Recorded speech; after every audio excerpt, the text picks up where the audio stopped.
Daf Yomi, Tractate Bava Batra, page 8a, top of the page, the words Elu Talmidei Chachamim. These are Torah scholars, and towers do not require additional protection. The Gemara comments in Reish Lakish, who did not cite this verse, holds in accordance with the way Rava expounded the verse, I am a wall. This is referring to the congregation of Israel. And my breasts are like towers. These are the synagogues and study halls. They're commenting on a verse in a Song of Songs, and it says Ani Choma v'Shaddai K'migdalot, which is I'm a wall and my breasts are like towers, and so they're deriving it, to mean different things. It is similarly related that Rav Nachman bar Rav Chizda once imposed payment on the poll tax, which is called the karga, even on the sages. Rav Nachman bar Yitzchak said to him, "You have transgressed the words of the Torah, the prophets, and the writings.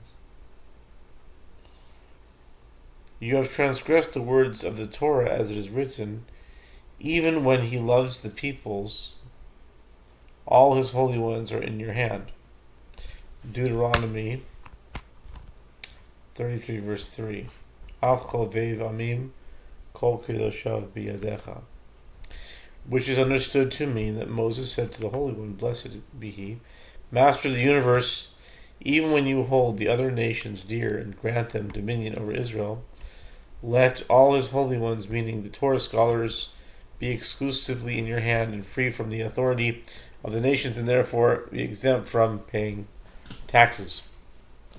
The continuation of that verse can also be understood as referring to Torah scholars, as it states, and they sit at your feet, tuku raglecha. Veheim tuku leraglecha. They sit at your feet, receiving your words. Deuteronomy 33 verse 3. And Rav Yosef teaches these are Torah scholars who pound their feet from city to city and from country to country to study Torah, receiving your words to discuss the utterances of God. And you have transgressed the words of the prophets, as it is written, though they have hired lovers among the nations, now I will gather them, and they will begin to be diminished by reason of the burden of kings and princes. Hosea 8:10. With regard to this verse, Ula says, part of this verse is stated, in the Aramaic language, the word yitnu should be understood here in its Aramaic sense, to learn. And the verse should be interpreted as follows. All of Israel learns Torah, I will gather them already now.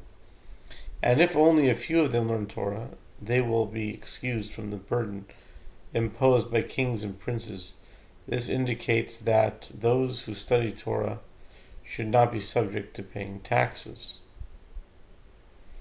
And furthermore, you have transgressed the words of the writings, as it is written, it shall not be lawful to impose tribute, impost, or toll upon them. Ezra 7:24. In other words, upon the priests and Levites who serve in the temple, this halakha would apply to Torah scholars as well. As Rabbi Yehuda says, tribute is referring to the king's portion, a tax given to the king. Impost, this is referring to the head tax. Toll, this is referring to a tax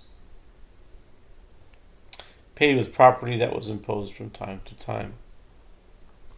It is related that Rav Papa once imposed a tax for the digging of a new cistern, even on orphans.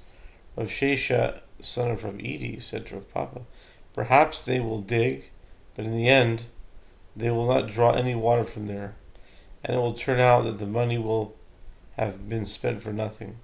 The rest of the townspeople can relinquish their rights to their money, but orphans who are minors cannot do so. Rav Papa said to him, I shall collect money from the orphans. If they draw water, they will draw water. If not, I will return the money to the orphans. Rabbi Yehuda says all of the city's residents must contribute to the building and upkeep of the city's gates. And for this purpose, money is collected even from orphans. But the sages do not require protection and are therefore exempt from this payment. All the city's residents must contribute to the digging of cisterns, and for this purpose money is collected even from the sages, since they too need water. The Gemara comments, and we said this only when the people are not required to go out en masse and do the actual digging, but are obligated merely to contribute money for that purpose. But if the people are required to go out en masse and actually dig, the sages are not expected to go out with them en masse, but rather they are exempt from such labor.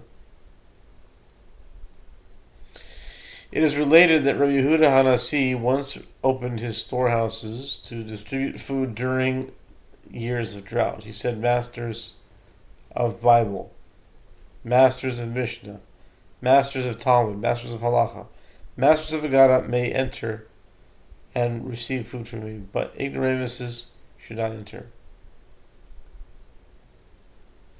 Rabbi Yonatan ben Amram, whom Rabbi Yehuda Hanasi did not know, pushed his way in and entered and said to him, Rabbi Yehuda Hanasi, sustain me. Rabbi Yehuda Hanasi said to him, my son, have you read the Bible? Rabbi Yonatan ben Amram said to him, Hanasi, no. Rabbi Yehuda Hanasi continued, have you studied Mishnah? Once again, Rabbi Yonatan ben Amram said to him, no. Rabbi Yehuda Hanasi then asked him again, if so, by what merit should I sustain you? Rabbi Yonatan ben Amram said to him, sustain me like a dog and a raven, who are given food even though they are have not learned anything. Yehuda Hanasi was moved by his words and fed him.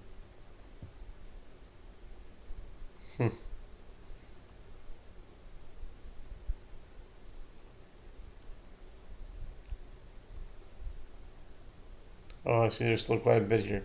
So we'll do part 2.